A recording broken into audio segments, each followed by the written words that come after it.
Long before modern fuel, they cut it straight from the ground. Tar, pitch, and other raw materials that provided heat, light, and essential building materials. In this episode of Aged Skills, we follow the hands, tools, and generations of knowledge behind this disappearing craft.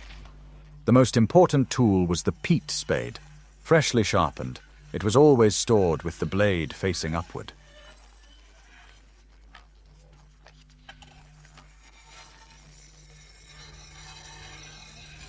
To capture the old craft of peat extraction on film, the tools had to be brought out of the shed once more. Among them this grindstone, kept wet by water dripping from a hanging bottle.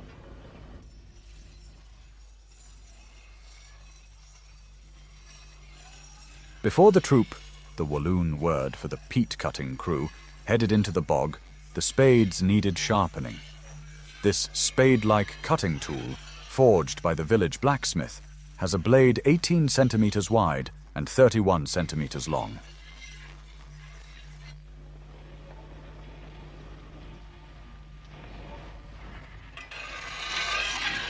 The flow of water from the bottle onto the stone is controlled by a simple stopper.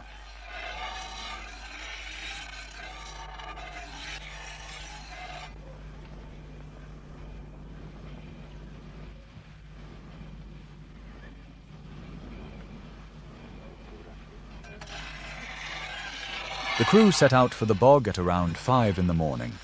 With a journey of well over 2 hours ahead of them, the peat cutters from neighboring households would typically walk together.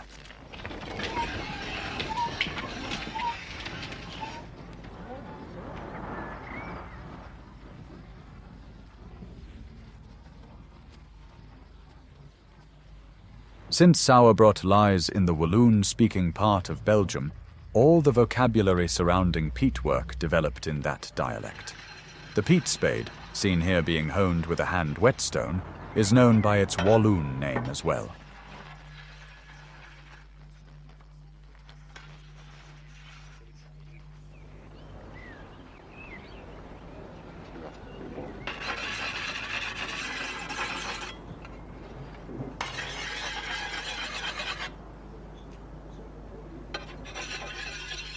Alongside the standard spade weighing 8.5 kilograms, there are also broader shovels tipping the scales at 12 kilograms. These heavier tools are used for stripping the surface turf and must be given an equally sharp edge.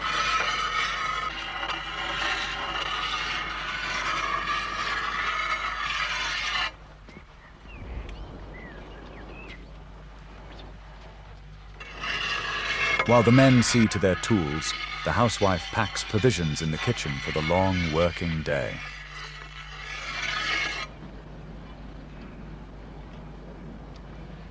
The crew typically stayed out in the bog until 6 in the evening.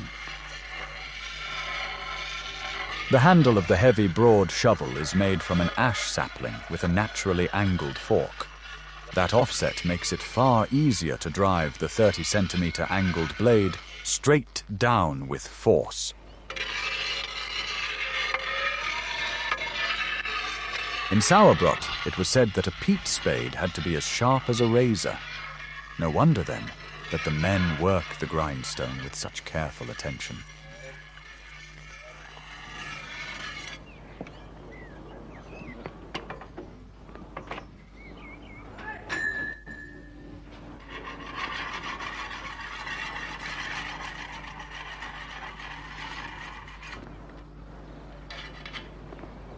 The wheelbarrow, bear wet in Walloon, serves not only to haul equipment out to the site. These single-wheeled barrows are equally essential at the cutting face itself.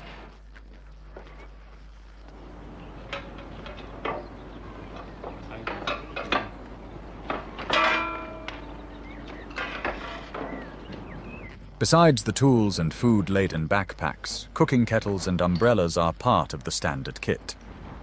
A billhook, the local chopping knife, and a leather whetstone holder round out the load.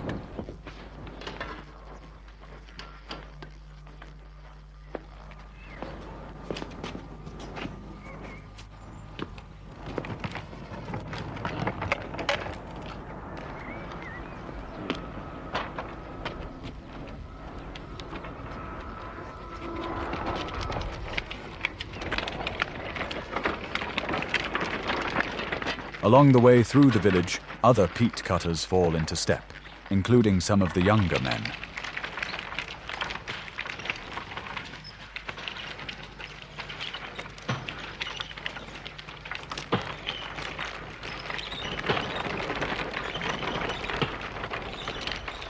The tall beech hedges trained into arching tunnels, planted as windbreaks against the harsh moorland weather, are a hallmark of every settlement in the High Fens.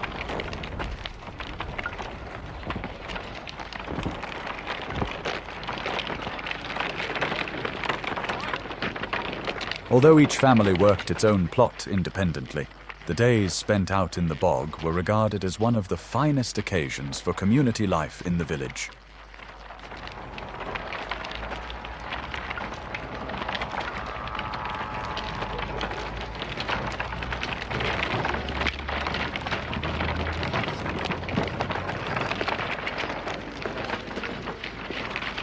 It was said that more than a few marriages had their beginnings on the walk to the peat grounds. Once the village lies behind them, the path leads through a wide belt of replanted forest at the edge of the raised bog.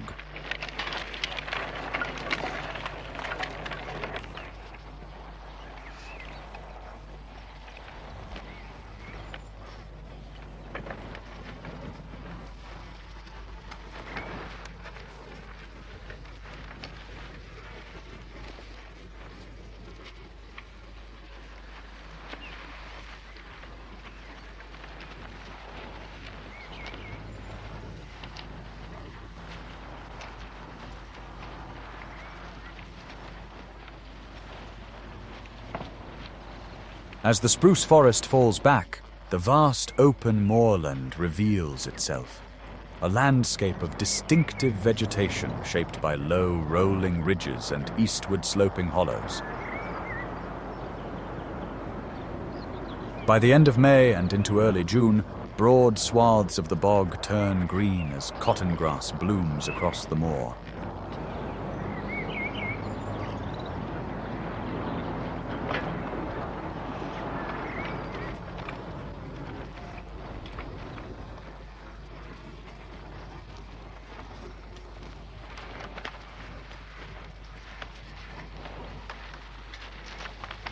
A firm track that holds up through dry spells or frost exists only in patches.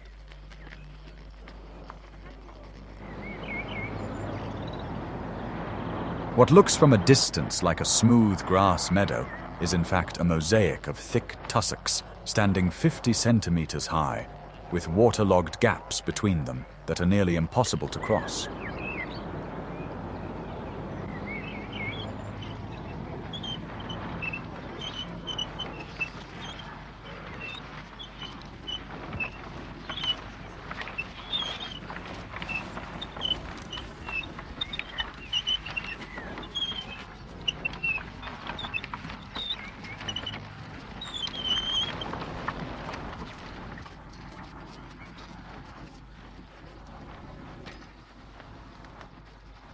No water is brought from home.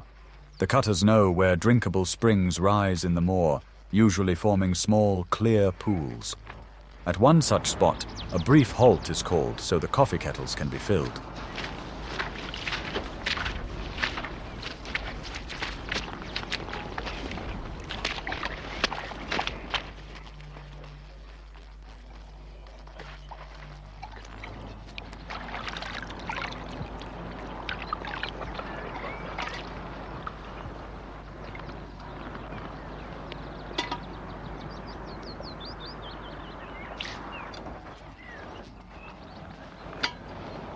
All the moisture in the bog comes from rainfall alone, which falls especially heavily up on the plateau.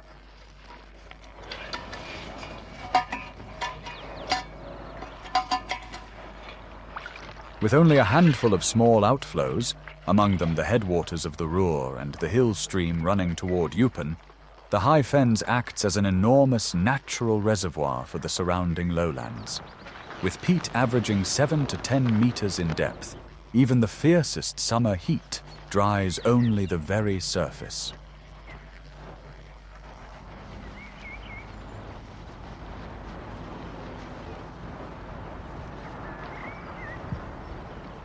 Even so, the danger of dreaded bog fires is never entirely absent.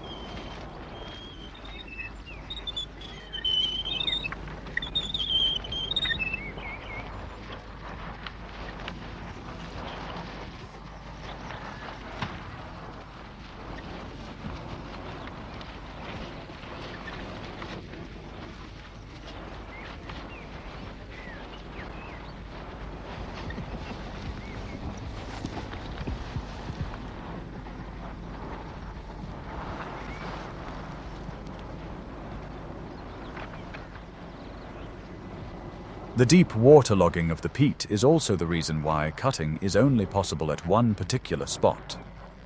Known as Gross Terra, it stands out in the heart of the Hohen Fen from a considerable distance, a narrow, ribbon-like terrace roughly 1 kilometer long.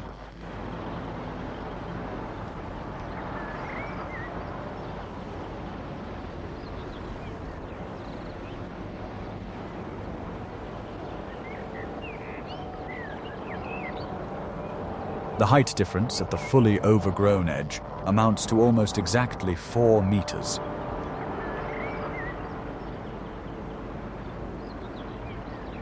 Where the vegetation is absent, the dark brown peat is exposed as a solid, dense face. At a point where the wall has a stepped diagonal profile with a narrow drainage channel running along its base, cutting had begun the previous day.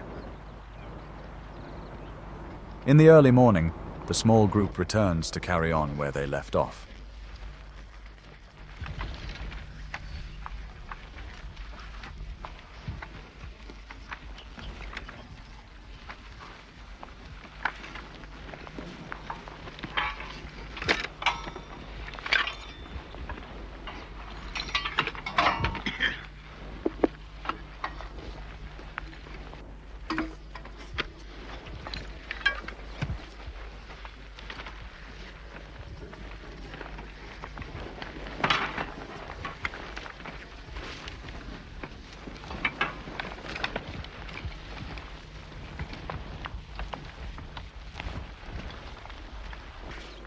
The oldest man in the group takes immediate charge of the fire, setting it up right beside the drainage channel.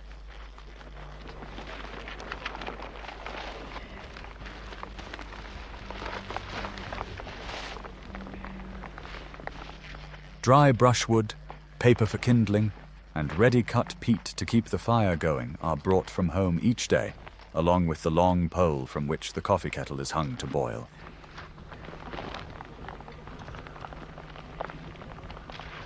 Even after thermos flasks became common before the Second World War, the peat cutters never gave up brewing coffee at the worksite.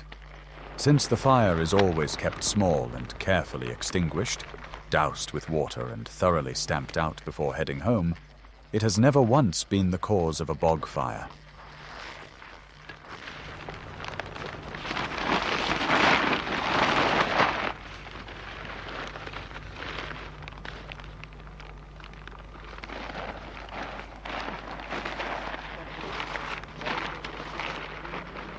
The earliest written rules for the peat grounds, dating from the first half of the 19th century, restricted the cutting season to the 10th of July at the latest, thereby excluding the dangerously dry summer months.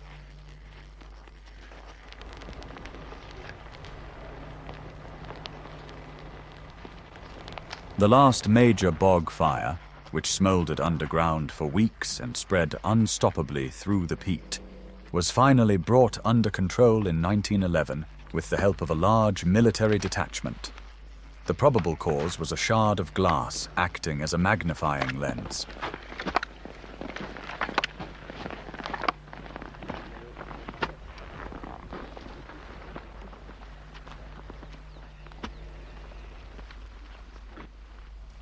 Meanwhile, the cutters have set to work at the dark peat face.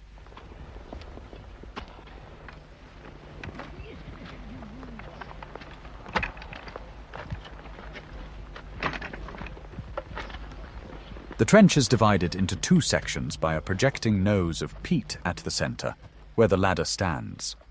Each section curves slightly backward from the nose and spans 15 meters.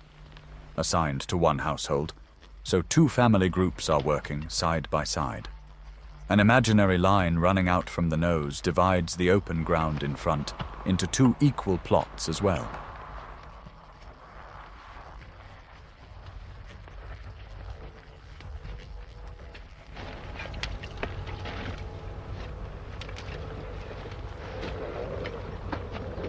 Each group relies on one member operating the wheelbarrow, using the flat ground in front of the wall to lay out and begin drying the freshly cut sods. Before cutting began, everyone worked together to clear and level this drying area.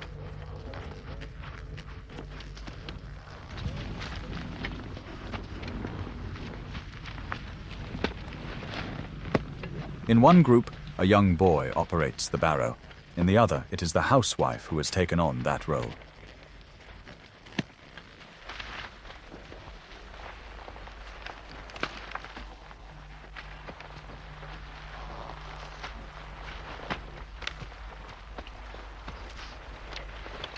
Around 1950, roughly 60 families in Sourbrodt held cutting rights and set themselves up in the same fashion at Gross Terra, each on a 15-meter-wide strip from late May onward. The municipality assigned each family's position along the peat wall.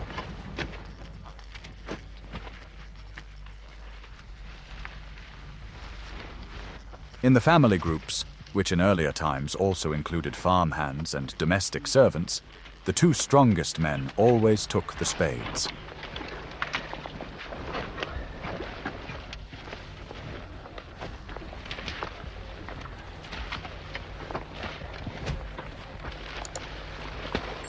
In the rear group, the two men are stripping the surface sod at the top of the wall. In the front group, they are cutting peat blocks at the lowest level of the face.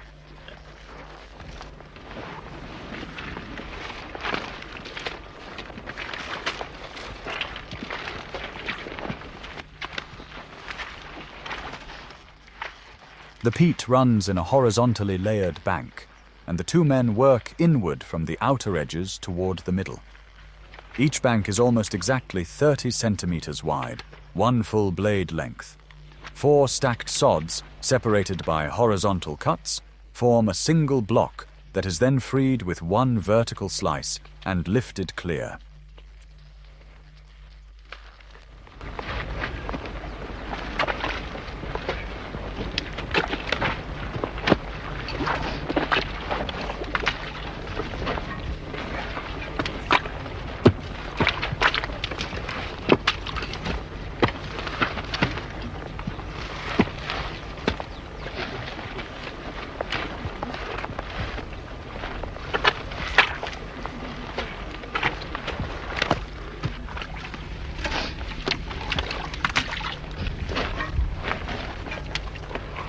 These are the last sections of this bank row, which is now nearly cleared out.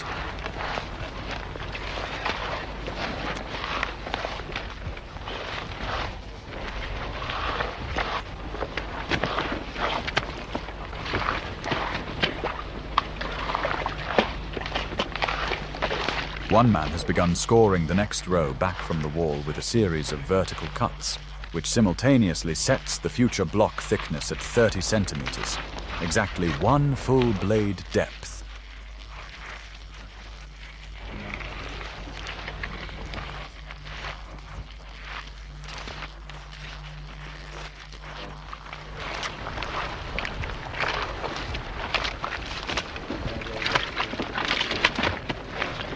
Once the entire bank has been cut free from the wall all the way to the end, work moves down to the next row below.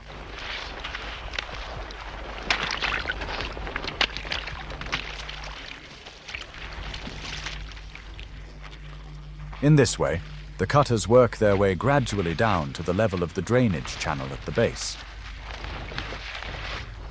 At a depth of 4 meters, the cutter's spade strikes wood, the remains of a birch tree that sank into the bog around 10,000 years ago.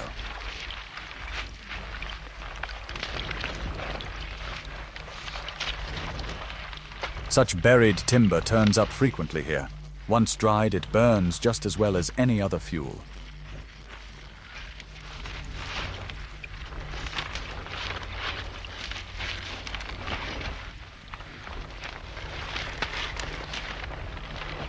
Even at this depth, the peat of the High Fens is far from exhausted.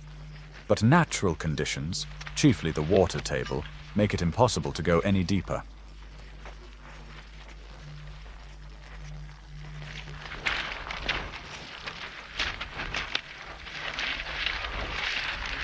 The very fact that peat can be cut at all from a wall 4 meters tall, of which 1.5 meters lies below the surrounding surface, is itself a gift of nature. The High Fens formed after the last ice age on flat, undrained ground, where mosses gradually built up as their dead layers accumulated at the bottom, while living growth continued at the surface.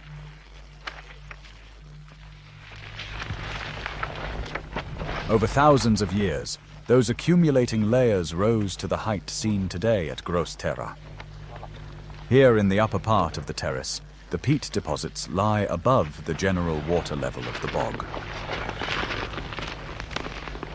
That cutting can reach below the surrounding ground level at all is made possible by careful water management in the trench. It is telling that the Wallens call the active section at the peat wall a fosse, meaning trench.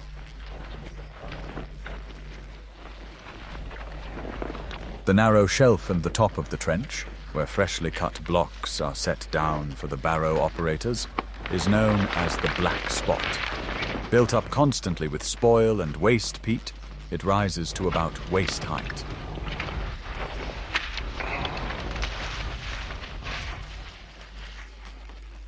When placing the blocks on the trench edge, the cutter flips each group of 4, weighing a good 30 pounds, onto their narrow side with a twist of the spade, making them far easier to pick up and load onto the barrow.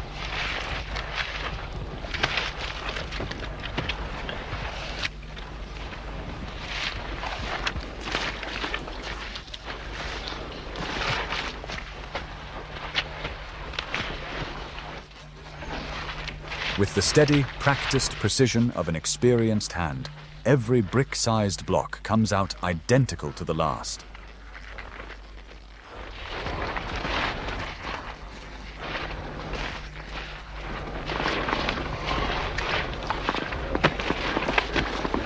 A skilled cutter could keep one barrow operator fully occupied, so the standard crew consisted of 4, 2 at the cutting face, 2 on the drying ground.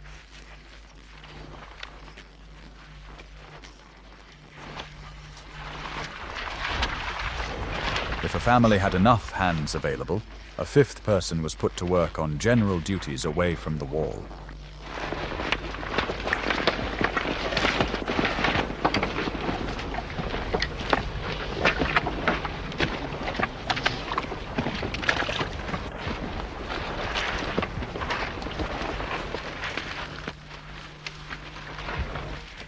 In the first section, the 2 cutters are down to a small central strip. From here, one can clearly make out the narrow drainage channel at the foot of the wall, the raised dry walkway inside the trench on which the cutters stand, and the trench edge behind them where the finished blocks are stacked.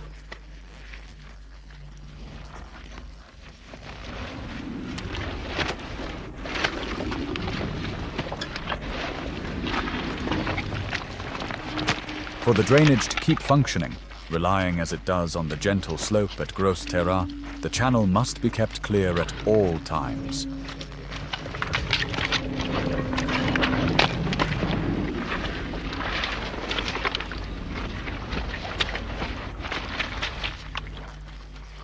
Keeping the bank face meticulously clean also ensures that no loose crumbs of peat fall in and block the flow. The boundary between 2 adjacent 15-meter sections was always marked by a projecting nose of uncut peat.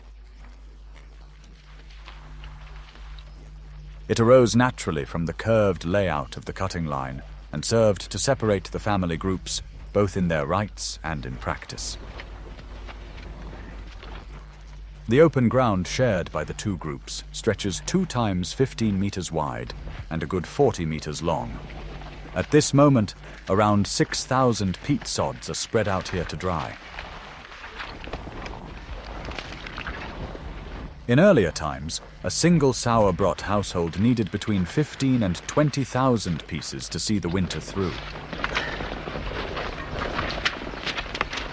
The other work group is still occupied stripping the top layer of the wall in preparation for the start of a new cut, called bogs in Walloon. Alongside the two cutters, a third man keeps the trench clear.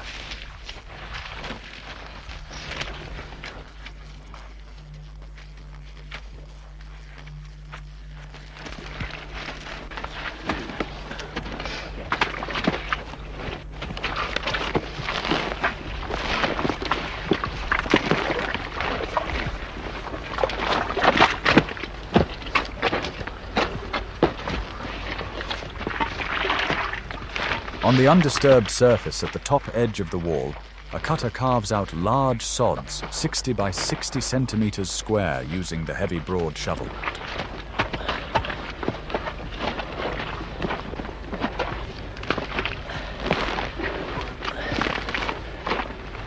The man in the trench detaches these 20-centimeter thick sods at the roots, levers them free with the back of the spade, and passes them down.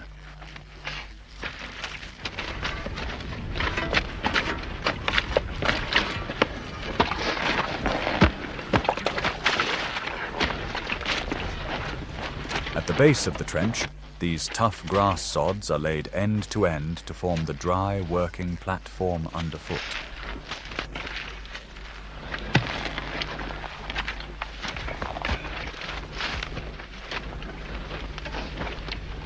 The surface layer of the wall was therefore always put to use during the advance of the excavation, preparing the floor of the next level down.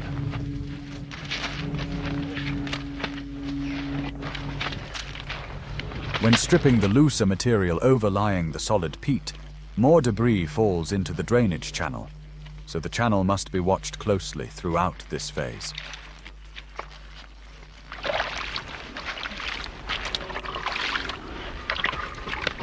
If a blockage were to stop the flow, water would back up and bring the cutting work in the sections ahead to a standstill.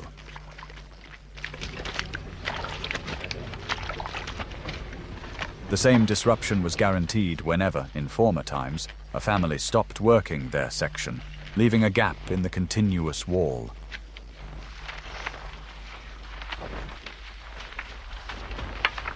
For that reason, the municipality would reclaim unused cutting rights and redistribute them to keep the drainage running.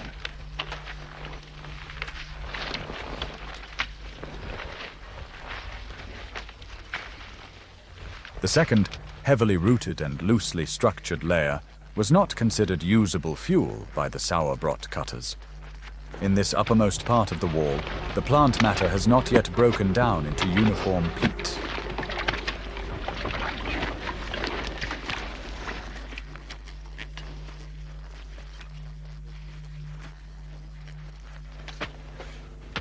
The material trimmed from this second layer is used instead to backfill the trench as it is advanced with the excavation.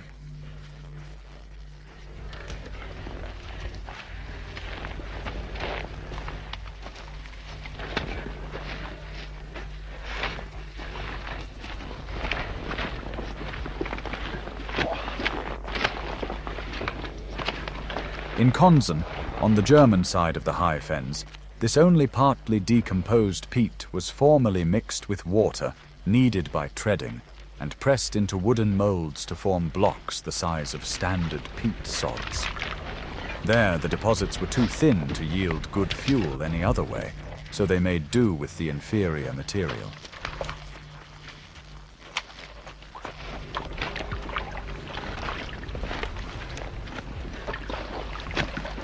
The old regulations for the Sourbrodt peat grounds stipulated that exhausted cuttings were to be filled in and covered with 3 inches of turf.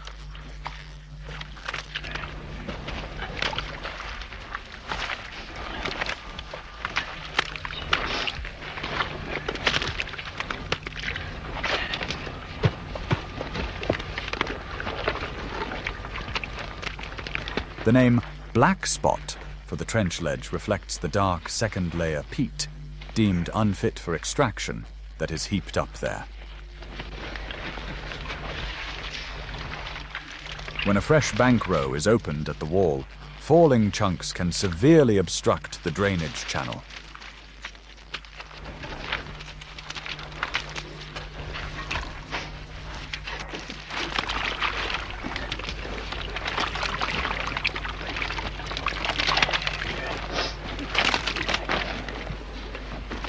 At such times, whole shovel loads of mud must be scooped out of the channel and thrown back as waste.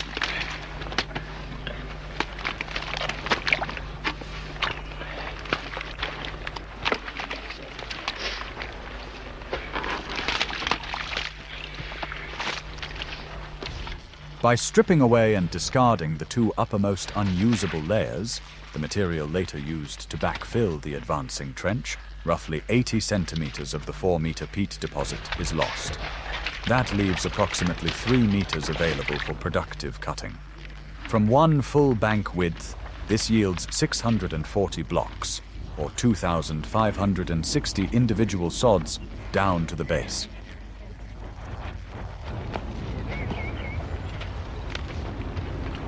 Back when peat cutting was a fixed part of the yearly calendar, a group was expected to cut 2 full bank widths per day, roughly 5,000 pieces.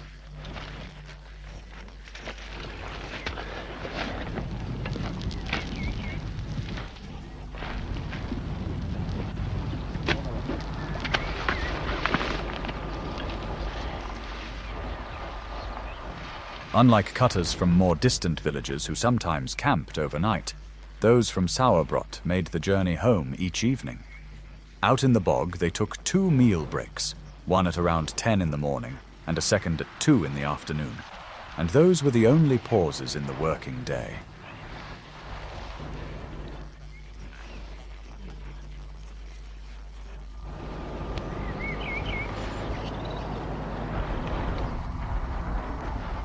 At mealtimes, crews from neighboring plots came together for a lively round of conversation.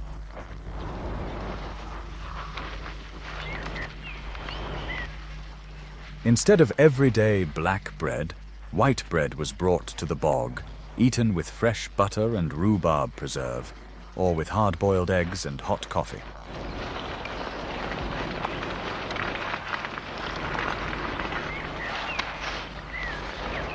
A cloth was spread on the ground in the middle of the group, with all the provisions laid out on it. Rhubarb leaves, once a practical way of keeping perishable foods fresh, were used to wrap the butter dish.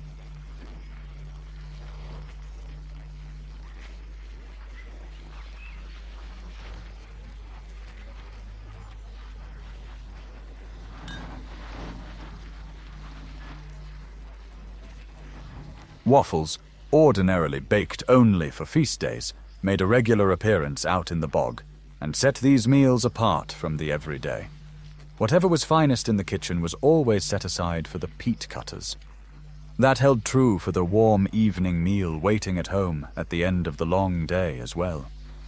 Older residents spoke warmly of the so-called gruau, an oatmeal porridge made with milk, left to cool and set, then sliced and fried crisp in rendered bacon fat, usually served with a small glass of spirits. Provisions were packed fresh each morning, and coffee water was collected from the moorland spring along the way. Empty backpacks and kettles were brought home each evening, but the tools stayed behind in the bog. Meal breaks were unhurried and typically lasted a full hour.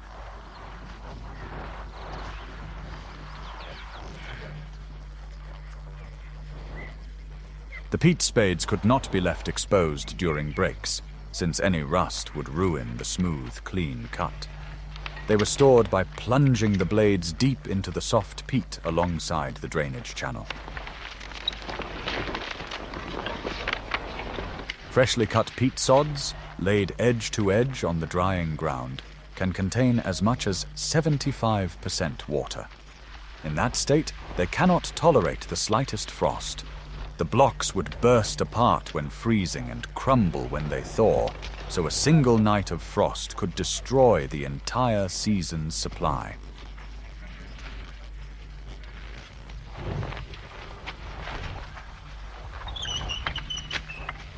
That is why work in the bog never started until late spring was firmly established.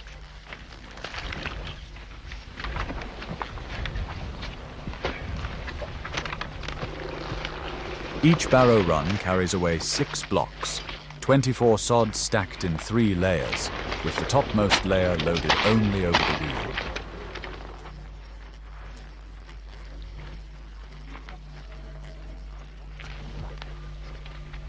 If the barrow operators fell behind the cutters at the face, it was customary to pile the load even heavier.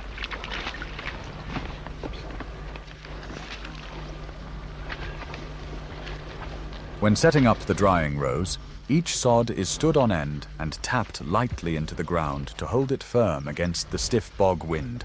A gap of half a sod's thickness is left in every direction, allowing air to circulate freely from all sides.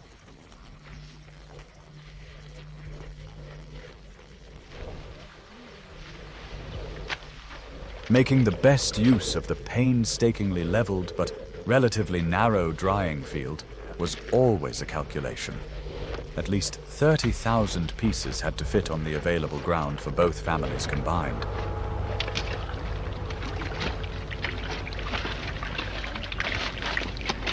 At the cutting face, one party is nearly through the lowest bank row. The other has just finished clearing the heavily rooted, not yet fully compacted upper layers.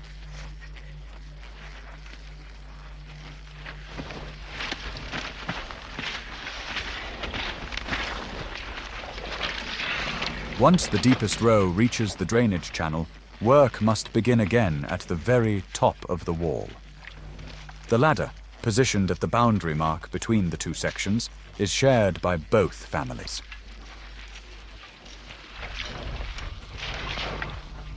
Even with the narrow peat spade, the thick, felt-like turf slabs along the trench edge can be cut free and passed down.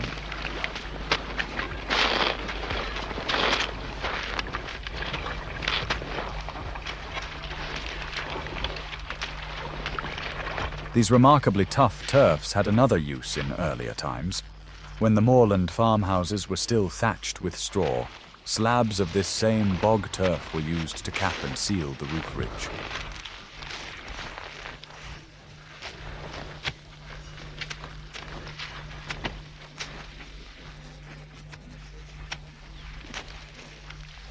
Passed down and lined up side by side at the base of the trench, the turfs filled the gap left open by the advancing cut.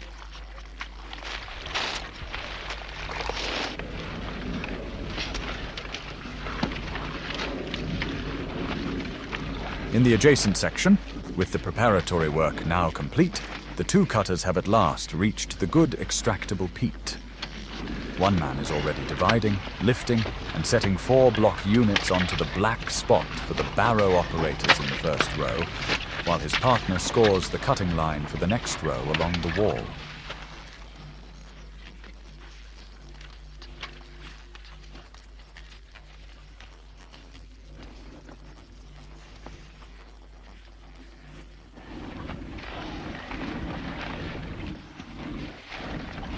The peat in the topmost bank already meets every standard, but the quality only improves with each row deeper into the bog.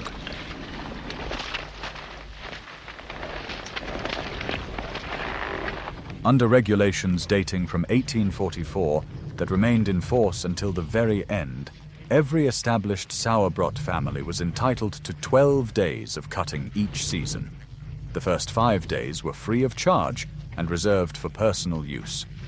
Anyone wishing to cut beyond that, for example to produce peat for sale, paid the municipality 10 silver groschen per day from the 6th day onward. But cutting the peat and spreading the sods to dry in late spring was far from the end of the work. The fuel from Gross Terra typically could not be hauled back to Sourbrodt until late summer or autumn. In particularly wet years, families had to wait until the bog tracks froze solid enough to carry the load.